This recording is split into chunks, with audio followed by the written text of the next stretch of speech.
Bene Burundi murakaza neza kuri Kivora Media. Uno musi tugiye kubabwira amateka y'umwe mu bami bakomeye cane igihugu c'Uburundi cigeze kugira, umwami Mwezi-Gisabo. Ni umwami azwi cane kubera ubutware bwiwe mu kurwanya abakoroni b'Abadagi no kurwanira ubwigenge bw'Uburundi. Uyo niwe Mwezi-Gisabo.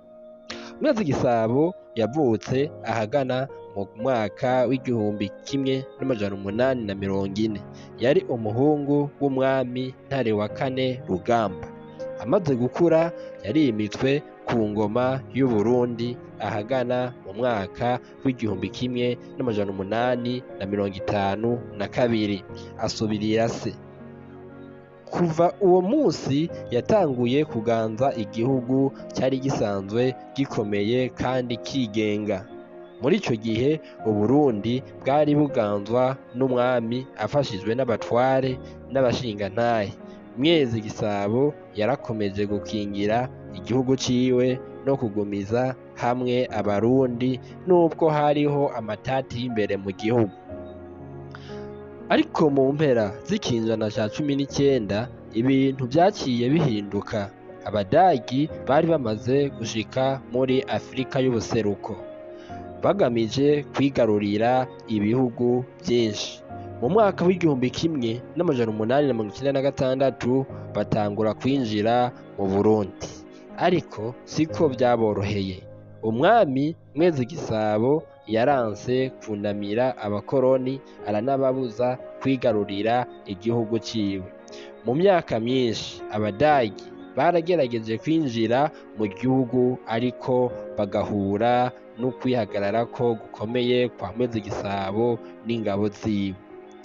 Kubera ko batashobora kumutsinda vyoroshe, Abadagi barakoresheje ubundi buryo. Bashigikiye bamwe mu bari batavuga rumwe n'umwami, harimwo Maconco n'uwo bita Kirima. Ivyo vyatumye igihugu kijamwo intambara z'imbere mu gihugu, bituma ubutegetsi bwa Mwezi-Gisabo bugoyagoya. Mu 1903, inyuma y'intambara zikomeye zabereye hafi ya Muramvya na Kiganda, Mwezi-Gisabo yemeye kuja mu mishikirano n'Abadagi.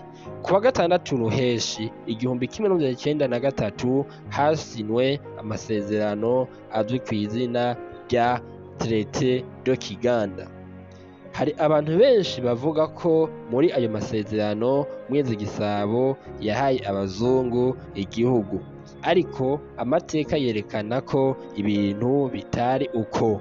Muri ayo masezerano umwami Mwezi-Gisabo yemeye kwemera ubutegetsi bw'Ubudagi, ariko Abadagi nabo bemera ko aguma ari umwami w'Uburundi.